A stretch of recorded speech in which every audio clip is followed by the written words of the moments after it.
Hello everyone, I am विवेक राणा, को founder of nexus classes. तो बच्चों, जैसे कि मैं यहाँ पे आप लोगों को केमिस्ट्री पढ़ाता हूँ, तो अभी तक मैं आप लोगों को 10th क्लास के अंदर जो टर्म 1 के पहले दोनों चैप्टर्स हैं उनको ऑलरेडी पढ़ा चुका हूँ। ठीक है बच्चों, तो आज मैं आप लोगों के लिए जो हमारा थर्ड चैप्टर है that is metals and non metals, जो केमिस्ट्री का हमारा 10th क्लास का फर्स्ट टर्म का थर्ड चैप्टर है मेटल्स एंड नॉन मेटल्स, उसको पढ़ाने के लिए आया हूँ। ठीक है बेटा, बाकी पिछले चैप्टर्स में अगर आपको कोई भी किसी भी तरह का डाउट है, कोई परेशानी है, तो आप कमेंट करके बता सकते हैं। हम कोशिश करेंगे कि अपनी नेक्स्ट वीडियो में उसको एक्सप्लेन कर दें या फिर वहीं पे ही कोई जवाब दे दें। ठीक है, बाकी बेटा कोई भी किसी भी तरह की दिक्कत है, कोई डाउट है, कोई ऐसी चीज़ है कि हाँ सर मेरे को ये चीज़ नहीं समझ में आई है, तो आप वो चीज़ बता सकते हैं और हम कोशिश करेंगे कि आपके लिए जल्दी से जल्दी उसका जवाब दिया जाए। ठीक है जी, बाकी टर्म 1 आपका स्टार्ट होने वाला है, तो अच्छे से पढ़िए, बिल्कुल भी टाइम वेस्ट ना कीजिए और जितना हो सके बेहतर से बेहतर अपना ध्यान रखिए, क्योंकि ये टाइम अब वो है बेटा जब आप बीमार होना भी बिल्कुल भी अफोर्ड नहीं कर सकते हैं। ठीक है जी, तो ये ध्यान रखिएगा कि अच्छे से पढ़ें, बाकी अपने एग्ज़ाम्स की तैयारी करें। ठीक है जी, ओके बच्चों, तो करते हैं शुरू। तो आज हमारा चैप्टर है metals and non metals, metals and non metals. तो बच्चों, मेटल्स और नॉन मेटल्स में हम सबसे पहले जानते हैं कि मेटल और नॉन मेटल होते क्या हैं। तो देखिए, अभी तक जैसा कि आप लोग देख चुके हैं कि हाँ भाई 9th क्लास में हमने थोड़ा बहुत पढ़ा था मैटर क्या होता है, मैटर के बाद क्या कोई मैटर प्योर है, ये सारी की सारी चीज़ें पढ़ी थी। ठीक है, फिर वहाँ पे हमने डिफरेंट चीज़ें पढ़ी थी, एलिमेंट, सब्सटेंस, कंपाउंड्स, ये सब पढ़े थे।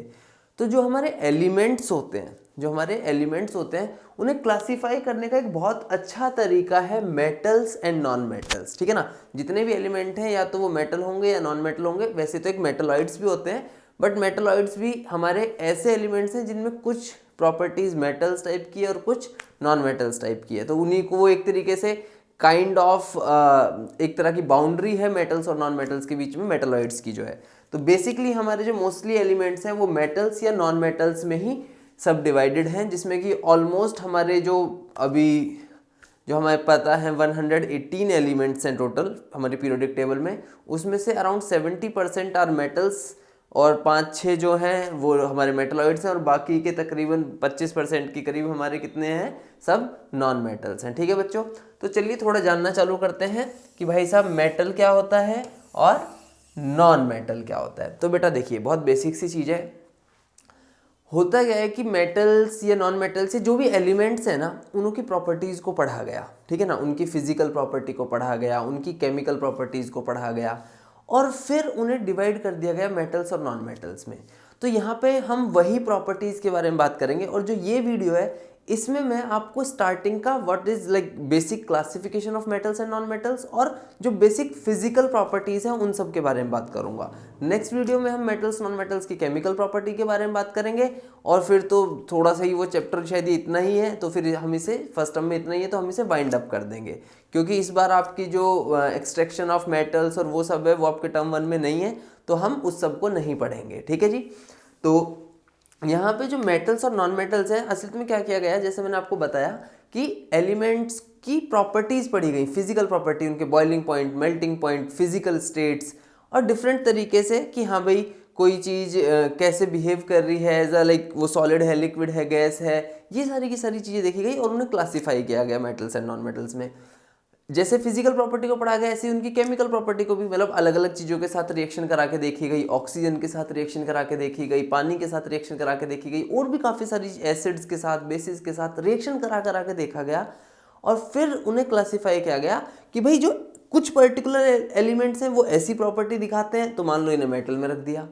दूसरे वाले उनके जनरली जस्ट अपोजिट दिखाते हैं, उन्हें नॉन मेटल में रख दिया। ठीक है बच्चों, तो चलिए थोड़ी थोड़ी बात करनी चालू करते हैं इनकी प्रॉपर्टीज के बारे में। तो बेटा देखिए, मैं सबसे पहले इसका बेसिक आइडिया ना आपको यहीं दे देता हूँ और फिर हम इनकी प्रॉपर्टीज को पढ़ेंगे। ठीक है ना, तो ध्यान रखना, जो मेटल्स है ना, जैसे मेटल्स को जो जनरली देखा गया, मेटल्स भाई हार्ड होते हैं ना, सॉलिड्स होते हैं, काफ़ी हार्ड होंगे, बॉइलिंग पॉइंट ज़्यादा रहेगा, मेल्टिंग पॉइंट ज़्यादा रहेगा इनका, फिजिकल स्टेट इनकी जनरली हमारी सॉलिड रहेगी। ठीक है, although there will always be exceptions, like जो हमारी मरकरी है वो मेटल होने के बावजूद वो एक लिक्विड है, बट मोस्टली जनरली जो है मेटल्स हमारे इस तरह से थे। Good conductor of heat and electricity है, आपको पता ही है, ये सारी की सारी चीज़ें हम इसमें भी पढ़ेंगे।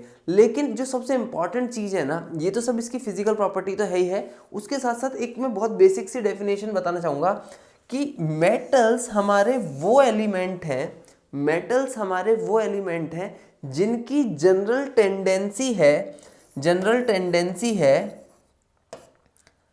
टू लूज इलेक्ट्रॉन, इलेक्ट्रॉन देने की general tendency to lose electron को ये लूज करना चाहते, जो एलिमेंट्स इलेक्ट्रॉन को इजीली लूज करना चाहेंगे ना, वो जनरली मेटल्स होंगे। Although there will be few cases like hydrogen, सबसे पहला केस वही है। हाइड्रोजन जो है हमारा, वो हाइड्रोजन खुद एक नॉन मेटल है, बट उसकी जनरल टेंडेंसी इलेक्ट्रॉन देने की है, तो क्या मैं उसे मेटल बोलूं?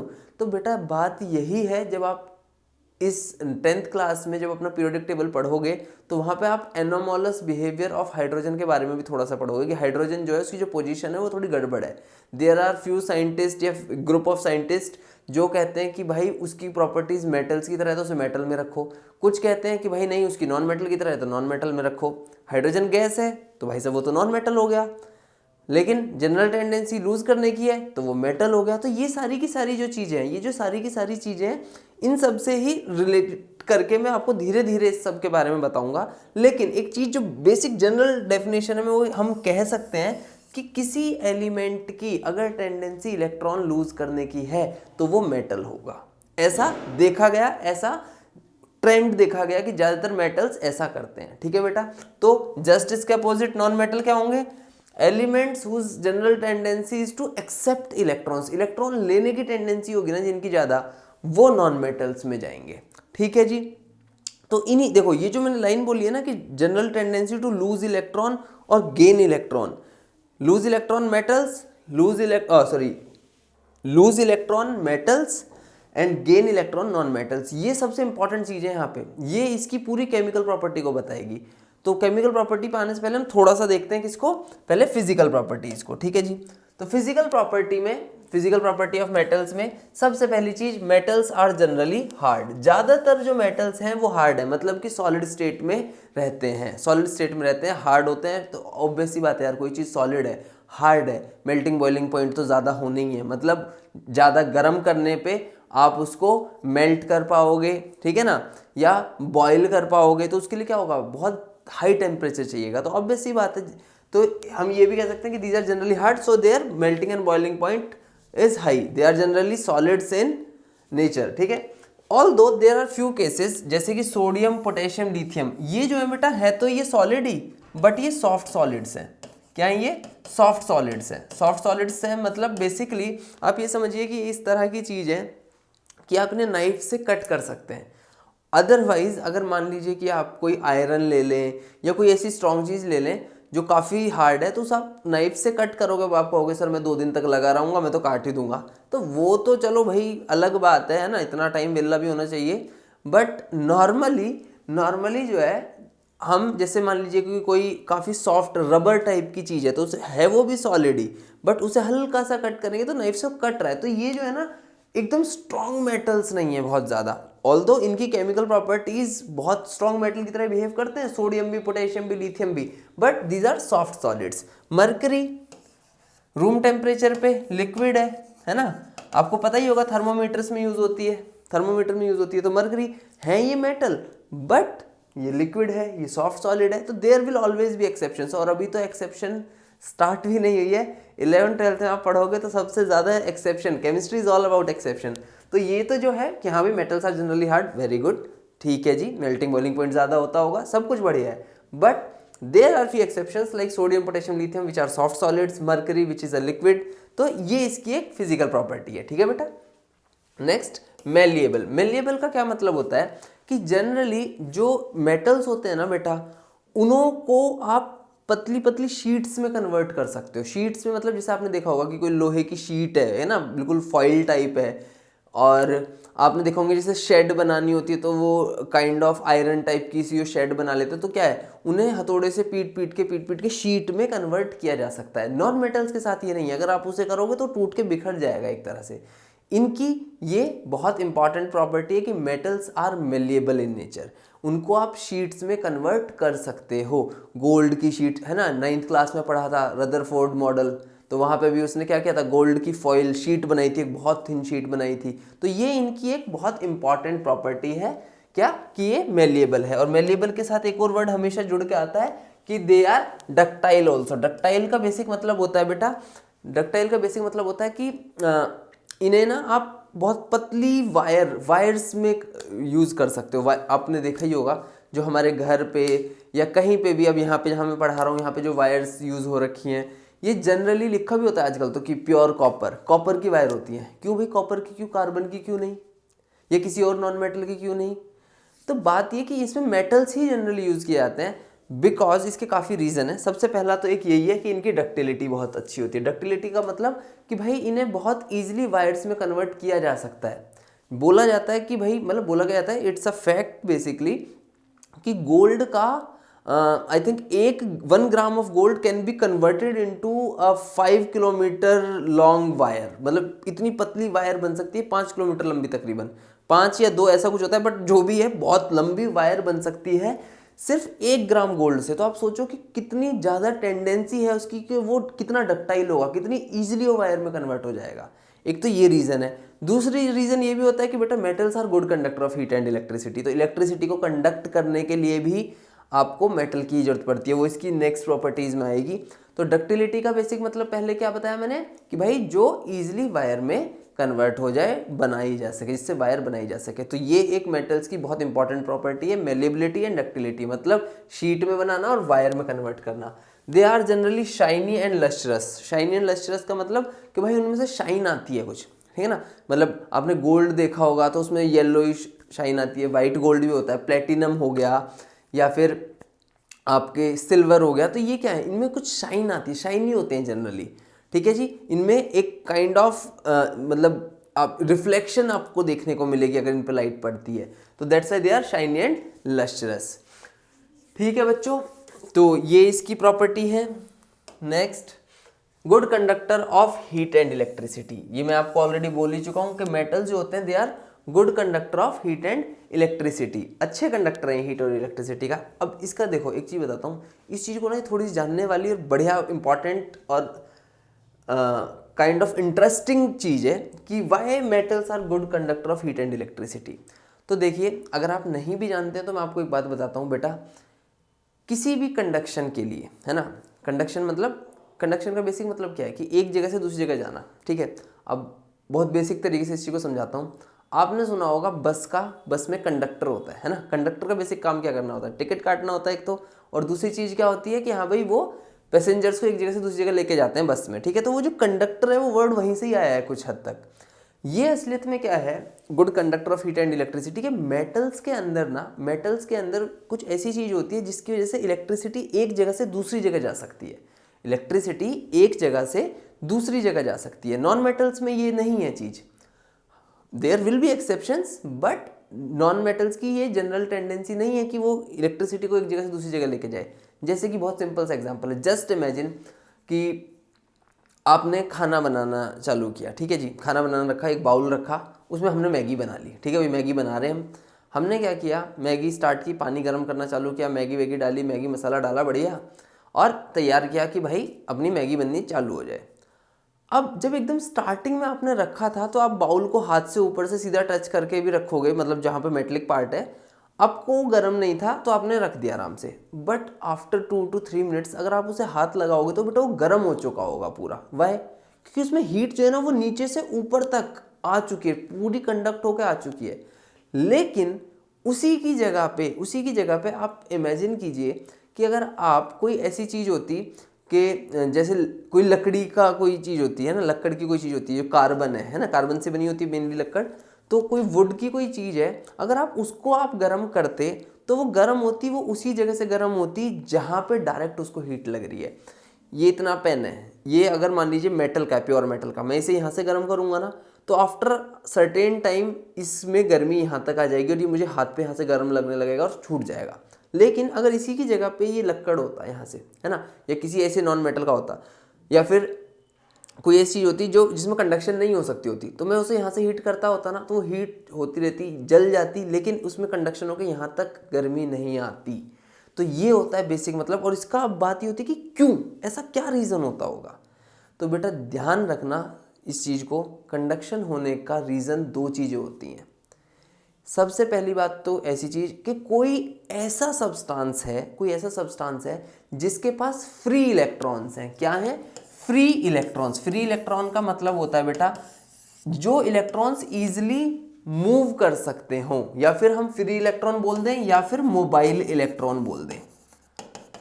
फ्री इलेक्ट्रॉन या फिर मोबाइल इलेक्ट्रॉन। मोबाइल वर्ड कहाँ से आया? जिस चीज़ की मोबिलिटी ज़्यादा हो, एक जगह से दूसरी जगह, है ना। आजकल मोबाइल है जेब में, भाई साहब उठा के यहाँ से वहाँ कहीं पे भी जाना है तो अपनी जेब में रहते हैं, कहीं पे भी चले जाइए। अब पहले होते थे लैंडलाइन, कोई जेब में लेकर घूमता था क्या लैंडलाइन को? नहीं भाई, क्यों? वहीं के वहीं रहना है उन्हें भाई, उनका एक वायर था, वहीं का उनका सेटअप था, आप एक जगह से दूसरी जगह लेके नहीं जा सकते थे। तो उससे ईज क्या हुआ? मोबाइल है। तो ये जो वर्ड है ना मोबाइल का मतलब ही होता है विच इज़ ईजिली मूवेबल। तो ऐसे electrons which are easily movable from one place to another place, तो they are known as mobile electron, या उन्हें आप फ्री इलेक्ट्रॉन भी बोल सकते हो। तो बेटा अगर किसी चीज़ के पास मोबाइल इलेक्ट्रॉन्स हैं या फ्री इलेक्ट्रॉन्स हैं या फिर ऐसे इलेक्ट्रॉन हैं जो एक जगह से दूसरी जगह इजीली मूव कर सकते हो, तो वो कंडक्शन कर सकते हैं। तो इसका मतलब क्या है? नॉन मेटल में नहीं होते होंगे, मेटल्स में होते हैं। और अभी हमने स्टार्टिंग में सबसे पहली चीज़ क्या जानी थी कि मेटल्स वो सब्सटेंस हैं जो कि इजीली इलेक्ट्रॉन लूज करते हैं। वो जो इलेक्ट्रॉन लूज करते हैं ना, वही इलेक्ट्रॉन फ्री इलेक्ट्रॉन की तरह बिहेव करते हैं और कंडक्शन करते हैं हीट और इलेक्ट्रिसिटी का। अपन स्विच ऑन करते हैं, लाइट जल जाती है, स्विच ऑफ, लाइट बंद। कितनी तेजी से, क्यों? सर्किट हम ब्रेक कर दिया तो रुक गई इलेक्ट्रिसिटी का मूवमेंट जो है, हमने सर्किट कंप्लीट कर दिया तो चलने लगी इलेक्ट्रिसिटी। तो ऐसे होती है हमारे कंडक्शन। और कंडक्शन के लिए एक तो मैंने आपको बताया कि मोबाइल इलेक्ट्रॉन या फ्री इलेक्ट्रॉन, या फिर 9th क्लास में आपने वर्ड सुना होगा सॉल्यूशन, है ना। या कोई जैसे पानी में कोई नमक डाल दें, मतलब कोई सॉल्ट डाल दें या एसिड डाल दें या बेस डाल दें, तो उससे क्या होते हैं? आयंस टूट जाते हैं। तो इन अ सॉल्यूशन अगर कोई इलेक्ट्रोलाइट पड़ा है, इलेक्ट्रोलाइट जो कि आयंस क्रिएट कर सकता है, उसमें भी कंडक्शन होता है। तो उसमें कंडक्शन होता है बिकॉज ऑफ आयंस। यहाँ पे मेटल्स में कंडक्शन होता है बिकॉज ऑफ फ्री इलेक्ट्रॉन्स। तो ये दो कंडक्शन के एक अच्छे तरीके हैं, ठीक है जी। Next, metals are sonorous. Sonorous का बेसिक मतलब होता है बेटा कि आवाज़ आना, है ना। मेटल है, कोई मेटल है, अब जैसे मान लीजिए मैंने हाथ पे मारा तो आवाज़ इतनी नहीं आएगी, लेकिन रिंग पे मारा, मेटल की है, तो आवाज़ आ रही, सोनोरस, आवाज़ निकलती है। घर, है ना, स्कूल में जो बेल होती थी, याद कीजिएगा, वो बेल किसकी होती थी? वो आयरन की होती थी। एक लगी टन, पूरे स्कूल में आवाज़, स्कूल के बच्चे बाहर, है ना। तो वो सोनोरस है, उनकी ये खास प्रॉपर्टी है। तो metals are hard, generally solids, ठीक है बेटा, जनरली सॉलिड्स, वर्ड का ध्यान रखना, ठीक है जी। Generally solids, good conductor of heat and electricity, malleable and ductile, sonorous. तो ये सारी की सारी प्रॉपर्टी है। बाकी आप एक बार एनसीईआरटी रीड जरूर करें, उसमें कोई बेसिक एक्सेप्शन है, कोई चीज़ है, ऐसा हो सकता है कि मैं कोई चीज़ 1% को मिस कर जाऊं, तो आप उसे रीड जरूर करें, उससे आपको काफ़ी फ़ायदा होगा। यहाँ मैं समझा सब रहा हूँ, लेकिन उसके साथ साथ आप रीड करोगे तो उससे आपको काफ़ी फ़ायदा मिलेगा, ठीक है बच्चों। चलिए, next is physical property of non metals. बेटा एक बात बताता हूँ, मेटल्स के जस्ट अपोजिट ही होंगी इनकी property. Acid just opposite base, metals just opposite non metals, ठीक है। तो केमिस्ट्री में तो ऐसी चीज़ें बहुत चलती है। ये चीज़ अगर एसिडिक है तो ये बेसिक वीक होगी, stronger acid weaker base, stronger base weaker acid, strong metallic character weaker non metallic character. और एक चीज़ और याद रखना, केमिस्ट्री में सारी की सारी टर्म्स रिलेटिव है। रिलेटिव का मतलब कि एक की रिस्पेक्ट में कोई चीज़ मेटलिक बिहेव कर सकती है, दूसरे की रिस्पेक्ट में वही चीज़ नॉन मेटल की तरह बिहेव करने लगेगी। तो यहाँ पर रिलेटिवली चीज़ें बहुत ज़्यादा चलती हैं, ठीक है। तो थोड़ा इन चीज़ों को आप ऐसे एकदम ये कहो कि सर LOC खींच दी है, बताओ मेटल है कि नॉन मेटल है, ऐसे नहीं चलेगा, ऐसे नहीं चलेगा भाई। LOC तो सरकारों को तक को नहीं पता ढंग से, तो हम तो क्या बताएंगे। बट वैसे कह रहा हूँ कि मुद्दा ये है कि यहाँ पे चीज़ें रिलेटिवली बहुत है, इस चीज़ का खास ध्यान रखना, ठीक है बच्चों। तो चलिए, अब जनरली सॉफ्ट हमें पता ही है, नॉन मेटल्स, है ना, हाइड्रोजन गैस हो गई या कोई गैस है, क्या है, गैसेस हैं ज़्यादातर, ठीक है बेटा। जनरली क्या है, गैसेस हैं जो नॉन मेटल्स हैं। Fluorine, chlorine, bromine, iodine, oxygen, nitrogen, sulphur, ये जितनी भी ज़्यादातर जो नॉन मेटल्स हैं they are what, they are soft gases हैं और मे बी लिक्विड हो सकते हैं, जैसे fluorine chlorine are gases, bromine is liquid, iodine soft solid, तो सॉफ्ट सॉलिड में भी आ सकते हैं तो वो चीज़ें, but they are generally soft. Although भाई साहब कार्बन, कार्बन बड़ी कमाल की चीज़ है। कार्बन इस साल भी आपका 5th जो चैप्टर है ना, जो organic chemistry, carbon and its compound, और 11th और 12th में तो बेटा almost 30% syllabus is based on carbon. तो कार्बन बहुत कमाल की चीज़ है। कार्बन से है नॉन मेटल, लेकिन दुनिया का सबसे जो नेचुरली मेड सब्सटेंस है, जो सबसे हार्डेस्ट है, वो कार्बन से ही बनता है। क्या है वो? डायमंड। डायमंड जो है क्या है? वो प्योर कार्बन है, बट उसकी आपस में जो एडजस्टमेंट है, जिस तरह से उसने स्ट्रक्चर बनाया हुआ है, अपना 3D स्ट्रक्चर जो बनाया हुआ है टेट्राहेड्रली, वो इस तरह से फिटेड है कि वो सबसे स्ट्रॉन्ग, सबसे हार्डेस्ट मटेरियल बना है। तो there will always be exception, जैसे मैं बता चुका हूं आपको। तो ध्यान रखना कि generally non metals are soft, but है, मान लिया एक्सेप्शन, डायमंड किससे बना है? प्योर कार्बन से। तो असलियत में कार्बन की एक एलोट्रॉपिक फॉर्म है ये, एलोट्रॉप्स। अब यहाँ पे वर्ड आ गया है तो एलोट्रॉप्स बता देता हूँ बेटा। एलोट्रॉप क्या होता है ना, एलोट्रॉप्स को मैं बेसिक तरीके से आपको सिर्फ समझा देता हूँ। एलोट्रॉप बेसिक वर्ड का मतलब है कि कोई भी पर्टिकुलर एलिमेंट, कोई भी एलिमेंट है ना, जैसे कार्बन का ही केस ले लेते हैं, ये अलग अलग तरीके से कनेक्ट होके, है ना, एक कार्बन दूसरे कार्बन के साथ, दूसरा कार्बन तीसरे कार्बन एटम के साथ इस तरह से एडजस्ट होंगे कि ये because of different special arrangement of its atoms के अलग अलग अरेंजमेंट की वजह से वो अलग अलग कंपाउंड बना लेंगे। जैसे कि एक छोटा सा एग्जांपल देता हूँ, बहुत ज़्यादा लंबा यहाँ नहीं खींचूंगा इस चीज़ को। जैसे ये हम पढ़ेंगे जब हम कार्बोनेट्स कंपाउंड पढ़ेंगे, तो वहाँ पे हम डायमंड और ग्रेफाइट का स्ट्रक्चर अच्छे से पढ़ेंगे। यहाँ पे बस बता देता हूँ, डायमंड में अलग तरीके से अटैच होते हैं कार्बन के एटम्स, और ग्रेफाइट पता है ना, जो पेंसिल में हम लिखते हैं, जैसे हम वैसे तो बोल देते हैं lead, although lead is a different element, वो लेड नहीं है, उसे नाम के लिए ऐसे बोल देते हैं एलिमेंटम में कि लेड, बट वो जो ग्रेफाइट है, ग्रेफाइट देखिए कितना सॉफ्ट होता है, हाथ से यूँ तोड़िए टूट जाता है। भाई साहब डायमंड को तोड़ के दिखाइए, डायमंड अच्छी अच्छी चीज़ों को तोड़ देता है, ग्लास को कट कर देता है हल्के से उसमें। तो बात क्या है कि बिकॉज अलग अलग तरीके से चीज़ें अरेंज्ड हैं, बिकॉज अलग अलग तरीके से चीज़ें अरेंज्ड हैं, अलग अलग तरीके से एलिमेंट, सेम एक ही एलिमेंट अलग तरीके से अरेंज होने के कारण एक सॉफ्ट चीज़ बना ली, एक बहुत ही ज़्यादा हार्ड चीज़ बना ली। ठीक है बच्चों, तो एलोट्रॉपिक फॉर्म बेसिकली ये होता है कि कोई भी pure element because of its different arrangement की वजह से इसके एटम की, वो अलग अलग सब्सटेंस बना लेते हैं, तो उन सब्सटेंस को एलोट्रॉप बोलते हैं। जैसे कार्बन का एलोट्रॉप हो गया, एक तो ये डायमंड तो है ही, ग्रेफाइट हो गया, एक और चीज़ जैसे फुलरीन्स बोल देते हैं, वो है, वो हम वहीं पे ही पढ़ेंगे। ठीक है, बट डायमंड है नॉन मेटल, बट फिर भी सबसे हार्डेस्ट मटेरियल बना रहा है। ठीक है बच्चों, नॉन मेलिएबल का क्या मतलब हुआ? भाई सभी शीट में कन्वर्ट नहीं होते होंगे, इन्हें आप शीट में कन्वर्ट करने की कोशिश करोगे, ये टूट के ब्रिटल है, बिखर जाएंगे एकदम। सही है। नॉन डक्टाइल, इनकी वायर्स भी नहीं बना सकते, और बनेगी भी तो भाई साहब डायमंड की तो वैसे ही नहीं बनाएंगे, है ना, डायमंड की बनाने लगे तो बिक जाने हैं सब। तो बात ये है, नॉन डक्टाइल मतलब ये वायर्स में भी कन्वर्ट नहीं हो सकते होंगे। नॉन लस्ट्रस मतलब इनमें शाइन नहीं होती है एज सच।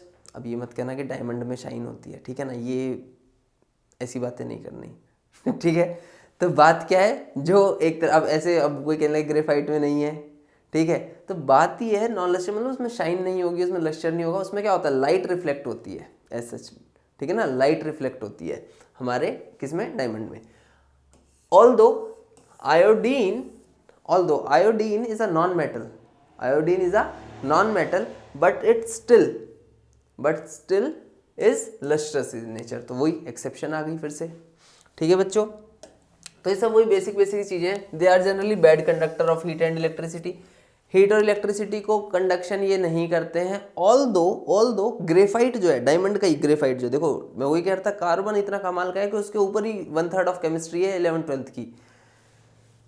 हमारा जो ग्रेफाइट है, डायमंड हार्डेस्ट मटेरियल था, और ग्रेफाइट नॉन मेटल का बना हुआ है, कार्बन का बना हुआ है कंप्लीटली, फिर भी हीट और इलेक्ट्रिसिटी को कंडक्ट करता है। बिकॉज इसमें जो अरेंजमेंट होती है वो kind of sheet like structure की होती है और उसमें इलेक्ट्रॉन्स ऐसे होते हैं जो ईजिली मूव कर जाते हैं। थोड़ा सा अगर हल्का सा आइडिया देना चाहूँ, अगर सुनना चाहते हो तो ऐसे बता सकता हूँ कि बेटा मान लीजिए carbon carbon carbon carbon carbon, अभी इस तरीके से आगे ना टेट्राहेड्रली बढ़ता है। टेट्राहेड्रली इज लाइक ट्राइपॉड होता है ना, ट्राइपॉड, 3 उस पे एक ऊपर, है ना, 3 ऐसे और एक ऊपर, इसे टेट्राहेड्रल स्ट्रक्चर बोलते हैं। तो जब कार्बन इस तरीके से बढ़ता चला जाता है ना तो इसमें बनता है डायमंड। और अगर कार्बन ही ऐसे शीट की तरह, शीट सुना है ना, जैसे बेड शीट हुई या कोई भी शीट हुई, ऐसे ही बढ़ता चला जाएगा, तो अब इसमें जो है कंप्लीट जो है, अरे भाई थम जा,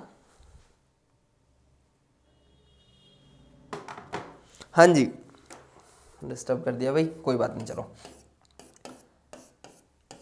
अब ये जो है इस तरह से कार्बन ऐसे जुड़ता चलेगा। अब देखिए यहाँ पे कार्बन के कितने 3 बॉन्ड हैं, तो इसमें क्या होता है double single double single double single double single, इस तरह से कंप्लीट इसमें हो जाता है, ठीक है। और ये एक शीट बनेगी ऐसे 2D में, एक शीट, उसके नीचे एक और शीट, उसके नीचे एक और शीट, उसके नीचे एक और शीट, इस तरह से शीट्स टाइप का स्ट्रक्चर बनता है कंप्लीट। और उससे हमारी जो है ना ग्रेफाइट, आपने देखा होगा जो पेंसिल है वो तो भाई उसकी जो लेड जो है, जिसे हम लेड बोलते हैं, जो जिससे हम लिखते हैं, वो तो बेटा 3D में। अब आप कहोगे सर ये तो आप कह रहे हो कि शीट लाइक स्ट्रक्चर है, तो बेटा एक शीट के ऊपर दूसरी शीट रख दो, दूसरी के ऊपर तीसरी, 4th 5th 6th 7th, जब 2D वाली चीज़ों को एक के ऊपर एक रखते जाएंगे तो 3D बन जाएगा, नहीं बन जाएगा। तो वही है, तो असलियत में विद इन अ शीट, एक शीट के अंदर अंदर graphite is a very good conductor. Why? Because इसके अंदर जो है ना double single double single double single, ऐसे double bond single bond double bond single bond double single double single, तो ये एक स्पेशल केस होता है। आप 11th में जब आएंगे तो वहाँ पे आपको रेजोनेंस सिखाई जाएगी, तो वहाँ पे ये चीज़ अच्छे सीखोगे। लेकिन ये याद रखना कि ग्रेफाइट में because of this kind of structure ये एक अच्छा कंडक्टर होता है, ये एक अच्छा कंडक्टर होता है, ठीक है बच्चों। तो ये हमारी मेटल्स और नॉन मेटल्स की फिजिकल प्रॉपर्टीज़ मैंने करा दी हैं। हाँ जी, आज इतना ही था।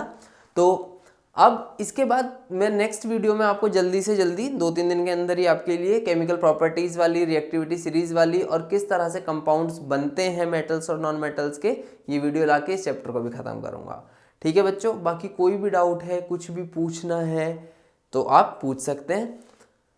अगर किसी को लगता है कि सर मेरा ये पर्टिकुलर टॉपिक में कुछ और हेल्प चाहिए तो आप लोग बताएं, हम कोशिश करेंगे कि जल्दी जल्दी उसके ऊपर अपन वीडियो लेके आएँ, ठीक है बच्चों। बाकी ध्यान रखिए अपना, भाई पेपर आने वाले हैं, बीमार नहीं होना है। ये टाइम वो नहीं है कि अभी आप बिल्कुल मज़े में कि कुछ हो गया, किसी को कोई चोट लग गई या कुछ भी हो गया तो बड़ी दिक्कतें हो जाती हैं बेटा, ठीक है। तो अभी एग्ज़ाम्स हैं, थोड़ा सा सीरियस हो जाइए, बढ़िया से पढ़िए। बाकी अपना ध्यान रखिए, मस्त रहिए, पढ़ते रहिए और बढ़िया नंबर लेके आइए, ठीक है बच्चों। तो टेक केयर, मिलते हैं कुछ टाइम के बाद, ओके।